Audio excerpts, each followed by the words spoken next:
میری گفتگو سنے گی وہ خوش ہوگی، اسے میری یہ گفتگو خوش کرے گی کہ میں نے کتنا اچھا موقع ڈھونڈا کہ میں نے آپ سے یہ ان کی بات کر لی. اگر یہ وقت گزر جاتا تو کون قیامت تک اگلی بات بتاتا جو محبوب آپ بتانے والے ہو، اور تو کوئی وحی کا دروازہ پھر بند ہو جاتا، کسی کی یہ اتھارٹی نہیں تھی کہ وہ صاحب شریعت ہوتا. آپ سے جو میں کہہ رہی ہوں یہ جو بھی سنے گی خاتون وہ خوش ہوگی کہ میں نے بڑا موقع پر جا کر عورتوں کی نمائندگی کی اور ان کا بڑا مسئلہ حل کروایا. کہتی ہیں اور پھر وہ چونکہ صحابیات ساری پڑھی لکھی ہوتی تھیں تو انہوں نے بڑی تمہید سے گفتگو کی. ایک تو یہ ہے نا کہ آج کی یہ معاذ اللہ میرا جسم میری مرضی والی برابری کرتی ہیں کہ ہم اور مرد برابر ہیں اور یہ ہے وہ ہے، لیکن وہاں تقدس، طہارت اور علم، معرفت، دربار رسالت میں شرم و حیا کے ساتھ کہنے لگیں اللہ رب الرجال والنساء، کہ اللہ صرف مردوں کا اللہ نہیں، اللہ مردوں کا بھی رب ہے، عورتوں کا بھی رب ہے. اللہ رب الرجال والنساء، یعنی ہم ایسی نہیں کوئی کہ ہمارا کوئی حصہ ہی نہیں، رب مردوں کا رب ہے تو عورتوں کا بھی رب ہے. اللہ رب الرجال والنساء. اور کہتی ہیں وہ آدم ابو الرجال والنساء، حضرت آدم علیہ السلام جو ہے وہ صرف مردوں کے باپ نہیں عورتوں کے باپ بھی ہیں. یعنی اس عظیم صحابیہ کی افکار دیکھو تمہید میں، اللہ جو ہے وہ مردوں کا بھی رب ہے اور عورتوں کا بھی رب ہے، اور حضرت آدم علیہ السلام مردوں کے بھی باپ ہیں اور عورتوں کے بھی باپ ہیں. وہ حوا ام الرجال والنساء، اور حضرت حوا رضی اللہ تعالی عنہا مردوں کی بھی امی جان ہے اور عورتوں کی بھی امی جان ہے. اور پھر کہتے ہیں وَأَنْتَ يَا رسول اللہ صلی اللہ علیہ وسلم إِلَى الرِّجَالِ وَالنِّسَاءِ، آپ صرف مردوں کے رسول نہیں محبوب، آپ مردوں کے بھی رسول ہیں اور عورتوں کے بھی رسول ہیں. اب یہ جامع تمہید بیان کی اور اس کے بعد کہتی ہیں کتب اللہ الجہاد علی الرجال، کہ مردوں کے لیے کچھ چانسز ایسے ہیں جو ہمارے لیے نہیں، فضائل پانے میں، اللہ کے قرب میں آگے بڑھنے میں ان کے لیے ہیں، ہمارے لیے وہ ایسے نہیں. کتب اللہ الجہاد علی الرجال، کہ جہاد رب نے صرف مردوں پہ فرض کیا ہے فرضیت کی بنیاد پر. اگرچہ دختران اسلام جہاد میں شریک ہوتی رہی اور پھر مریضوں کو، زخمیوں کو پانی پلانا، پٹی کرنا، اس طرح کے وہ آگے حوالہ بھی دیتی ہیں، لیکن اصل بحثیت ایک فرضیت کے جو شعبہ ہے وہ مردوں کا ہے. کہ کتب اللہ الجہاد علی الرجال، مردوں پر جہاد اللہ نے فرض کیا. تو پھر فَإِنِ اسْتُشْهِدُوا كَانُوا أَحْيَاءَ عِنْدَ رَبِّهِمْ يُرْزَقُونَ، ان کی بڑی موج ہے، اگر شہید ہو جائیں تو پھر بھی زندہ ہیں، اگر یہ جہاد میں شہید ہو جائیں زندہ رہتے ہیں اور اللہ کے ان کو رزق ملتا ہے. عند ربهم يرزقون وَإِن مَاتُوا، اگر وہ فوت ہوں ویسے، یعنی جنگ میں تو غازی بنے، بعد میں تبھی موت جو ہے اس میں، تو کہتی ہیں واقع اجرم اللہ، پھر بھی ان کا اجر اللہ کے ہاں ثابت ہوا. یعنی دونوں صورتوں میں شہید ہو جائیں، شہادت کی زندگی ہو یا غازی ہونے کی حیثیت میں، دونوں صورتوں میں ان کے لیے بڑے رحمت کے خزانے ہیں اور بہت کچھ ان کو ملتا ہے. وَإِن رَاجَعُوا، تیسری شک بھی بنائی، یعنی ایک ہے میدان جنگ میں شہید ہو جانا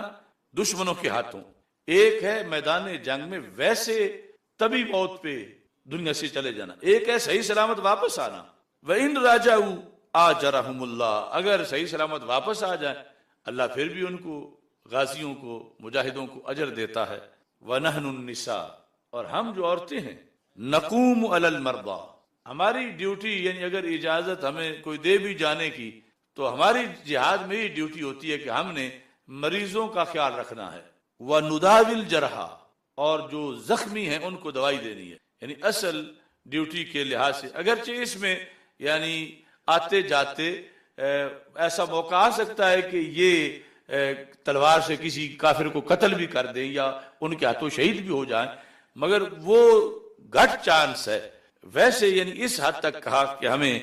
فَمَا لَنَا مِنَ الْآخِرَةِ، تو ہمیں آخرت میں کیا ملے گا. یہ ہے اس وقت کی عورت کی فکر،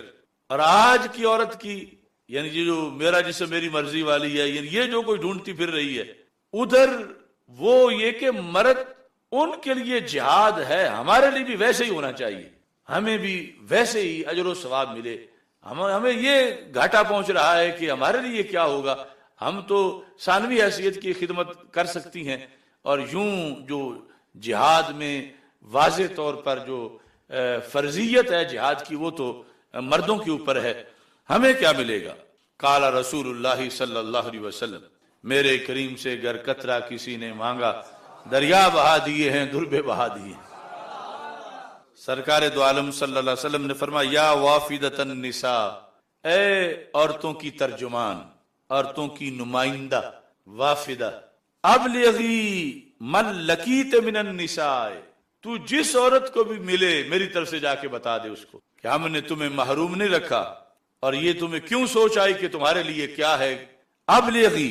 من لقیت من النساء، جسے بھی تو ملے جا کے بتا دینا کیا، ان طاعت الزوج واعترافا بحقہ یعدل ذلک کلہ، کہ تمہارا صرف ایک کام کہ اپنے خاوند کی جائز خدمت تم گھر میں بیٹھی کرتی رہو، ان سارے جہادوں کے برابر ہے۔ یعنی یہ خاتون خانہ ہونا، بچوں کے کپڑے دھونا، بچوں کا کھانا پکانا، بچوں کی ماں ہونا، یہ جو گھر کے اندر جو کام کاج ہے، یعنی جسے آج بھی کوئی نہیں سمجھا جاتا کہ یہ کوئی بہت بڑا کردار ہے، قومی کردار ہے، یا بہت بڑا یہ اس ملت کے کاموں کے اندر حصہ ڈال رہی ہیں، سمجھا جاتا ہے اپنا گھر ہی ہے، اپنے بچے ہی ہیں، اپنے خاوند کے کپڑے دھوتی ہے تو کیا ہے۔ تو رسول پاک صلی اللہ علیہ وسلم نے فرمایا کہ شریعت مطہرہ میں جو تباعل ہے، یعنی یہ دوسری جگہ حدیث میں لفظ استعمال کیے گئے کہ تمہارا کیا، فرما طاعت الزوج، تمہاری طرف سے تمہارے زوج کی جو فرما برداری ہے، واعترافا بحق کی، اور اس کے حق کا اعتراف کرنا، یہ کام جو تم گھر میں بیٹھ کے اس کی خدمت کر رہی ہو، یعدل ذالک کلہ، یہ جو کچھ تم نے سوال میں بیان کیا یا اس کے علاوہ بھی جو کچھ مرد کر سکتے ہیں اور تم نہیں کر سکتے، یہ تمہارا گھر میں یہ بال بچے کی خدمت اس سب کے برابر ہے۔ یعنی جتنا انہیں وہاں شہادت کی بنیاد پر، غازی بننے کی بنیاد پر، اور جمعے جماعات میں شرکت اور باقی جو اس طرح کے کام جہاں عورتیں نہیں جا سکتی ہر طرف، وہ سب کے برابر تمہیں رب ذوالجلال گھر بیٹھے ہی اجر و ثواب عطا فرما دیتا ہے۔ اس بنیاد پر یعنی جو یہ جملے بولے جاتے ہیں کہ یہ تو پھر بچوں والی مشین ہے، یا یہ تو فلاں ہے، یا اس طرح کی صورتحال، یہ اسلام کے احکام سے ایک مذاق ہے، استہزاء ہے، توہین ہے۔ شریعت مطہرہ کے اندر جو خالق ہے عورت کا، اس نے جو اس کی ڈیوٹی لگائی ہے، چلو اگر وہ اس کے ساتھ مزید مثلا حافظہ ہے، عالمہ ہے، مفسرہ ہے، فقیہ ہے، اور بھی بہت سے خیر کے شعبے، اس کو وہ مقام حاصل ہے اور وہ کر رہی ہے، تو وہ ایک نور علی نور ہوگا۔ لیکن اصل جو عام مسلم عورت خاتون خانہ ہے، اس لیول سے رسول پاک صلی اللہ علیہ وسلم نے ان کے مقام کو بیان کیا کہ یہ کوئی معمولی کام نہیں شریعت میں، یا یہ نہیں کہ شریعت تمہیں اس پر کوئی انعام نہیں دے رہی یا تمہیں کوئی نوازا نہیں جا رہا، یہ تمہارا کام دیکھا جا رہا ہے، اور اس پر اللہ تعالیٰ کی طرف سے تمہیں اتنا اجر و ثواب ملنے والا ہے۔ اس قدر ادھر اتنا سخت شدید کردار ہے، بڑا مشکل، اور ادھر گھر کے اندر ہی رہ کے تم نے یہ کام کاج کرنا ہے، لیکن شریعت کی ڈیوٹی سمجھ کے کہ کلمہ اسلام اللہ کے کلمے سے تم اس کے لیے حلال ہوئی ہو، اور اس کے بعد وہ تیرا خامد ہے اور تم نے اس کی خدمت کرنی ہے، تو رب ذوالجلال اسی کلمے کی عظمت کی بنیاد پر تجھے اتنا ثواب دے رہا ہے کہ تو پیسوں کی بکی ہوئی نہیں ہے، نہ تو کسی کی لونڈی ہے، نہ تو کسی کی خادمہ ہے، بلکہ تو کلمے کا ایک تحفہ ہے، اور اس کی بنیاد پر تو نے اپنا خامد سمجھ کے اس کی خدمت کی، تو اللہ تبارک و تعالیٰ تجھے اتنا اجر و ثواب دینے والا۔ اب اس میں یہ دوسرا پہلو بھی یقیناً موجود ہے کہ خامند بھی سوچے کہ وہ کتنی بڑی اس کی پرسنالٹی ہے کہ اس کی خدمت کرنے والی کو کیا جنت مل رہی ہے اور کیا کچھ مل رہا ہے، تو یہ اپنے رب کے حکم پر سر تسلیم خم کرے کہ میں تو معمولی سا بندہ ہوں اور میں کوئی اطاعت گزار نہیں، میں کوئی نیکوکار نہیں، لیکن رب میرا کتنا مہربان ہے کہ اس نے جو مجھے روٹی پکا کے دیتی اس کے لیے اتنا انعام رکھا ہوا ہے، جو مجھے کپڑے دھو کے دیتی اس کے لیے اتنا انعام رکھا ہوا ہے، تو میں کتنا ناشکرہ ہوں اگر یہ سب کچھ وصول کر کے پھر میں اللہ کی بندگی نہیں کرتا اور پھر میں اللہ کے ذکر کو بھول جاتا ہوں۔ تو اس بیس پر یعنی مرد جس کی خدمت پر ادھر عورت کو اتنا نوازا جا رہا ہے، تو یہ جو مخدوم ہے جناب مخدوم صاحب، ان کو بھی سوچنا چاہیے۔ اب مخدوم ضروری نہیں کہ وہ کوئی مفکر اسلام ہے تو پھر ہی مخدوم ہے، کہ وہ کوئی شیخ طریقت یا شیخ الحدیث ہے۔ مخدوم تو وہ بھی ہے نا جو چھابڑی لگانے والا ہے، اپنی بیوی کا تو مخدوم ہے، خواہ وہ چارہ کاٹتا ہے، خواہ وہ راما ہے، خواہ وہ کاما ہے، خواہ وہ پھجا ہے، لیکن اپنی بیوی کا تو وہ مخدوم ہے کلمہ لفظ اللہ کی بنیاد پر، اور اس کی بیوی کو بھی یہ سب کچھ ملے گا اس کی خدمت کی بنیاد پر۔ یہ نہیں کہ شیخ الحدیث کی بیوی کو تو ملے گا اور یہ جو راما گاما ہے یعنی کسب حلال کرنے والا ڈاکو چور نہیں ہے، عام سادہ مسلمان ہے، پڑھا لکھا نہیں ہے، اس کی بیوی جو اس کی خدمت کر رہی ہے دین سمجھ کے، اس بیوی کو بھی تو یہ ثواب ملنا ہے غازیوں والا، شہیدوں والا۔ تو اس بندے کو پھر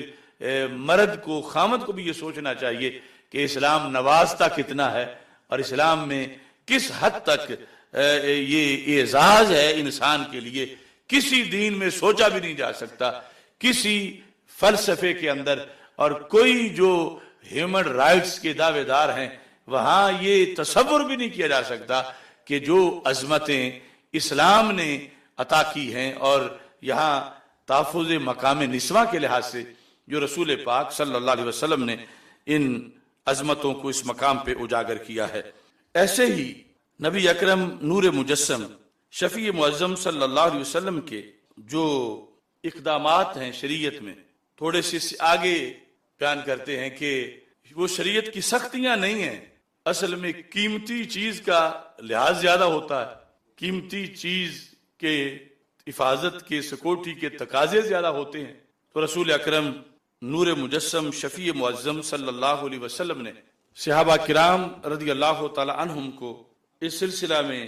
احکام دیے۔ ابو داؤد شریف میں یہ حدیث شریف موجود ہے، اور یہ بھی جو میں ایک اصطلاح بولتا ہوں خطبات ختم نبوت،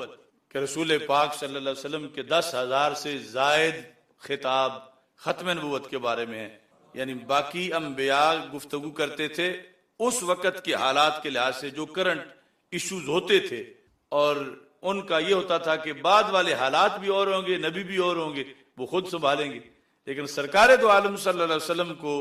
پتا تھا کہ میں آخری نبی ہوں، تو بعد والے حالات کا معاملہ بھی میں نہیں کلیئر کرنا ہے۔ تو ہمارے آقا صلی اللہ علیہ وسلم کا یہ فرمان سنو۔ حضرت عبداللہ بن عمر رضی اللہ تعالیٰ عنہ روایت کرتے ہیں، ہمارے آقا صلی اللہ علیہ وسلم نے ارشاد فرما انہا ستفتح لکم ارض العجم، صحابہ ایک زمانہ آئے گا تمہارے لیے عجم کی زمین فتح کر دی جائے گی، یعنی سب سے بڑا عجم تو یہ بر صغیر ہے،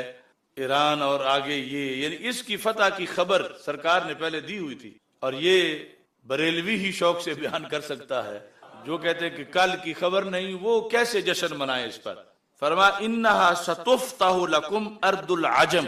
تمہارے لیے عجم کی زمین فتح کر دی جائے گی، یعنی سرکار کے جو تصورات تھے بڑے وسیع تھے، یہ نہیں کہ گھٹن میں یہاں دین رہے گا، نہیں، عرب فتح ہوگا، عجم فتح ہوگا۔ تو جب فتح کے بعد وہاں کے حالات ہیں ان کے بارے میں بھی سرکار نے چاہا کہ میں رہنمائی کر جاؤں، تو کیا ہوگا؟ فرمایا وَسَتَجِدُونَ فِيهَا بُيُوتًا، وہاں جب عجم فتح ہوگا نا تو وہاں کچھ نئی طرز کے بھی چھوٹے چھوٹے کمرے بنے ہوں گے جو یہاں نہیں ہوتے عرب میں۔ کیسے؟ فرمایا یُقَالُ لَهَا الْحَمَّامَاتِ، انہیں حمام کہا جائے گا، کہ عجم فتح ہوگا، عجم کے اندر ایسے بیوت بھی ہوں گے، یعنی کمرے کہ جو ان کی بولی میں وہ ان کو حمام کہیں گے، جو اب تک ہم کہتے ہیں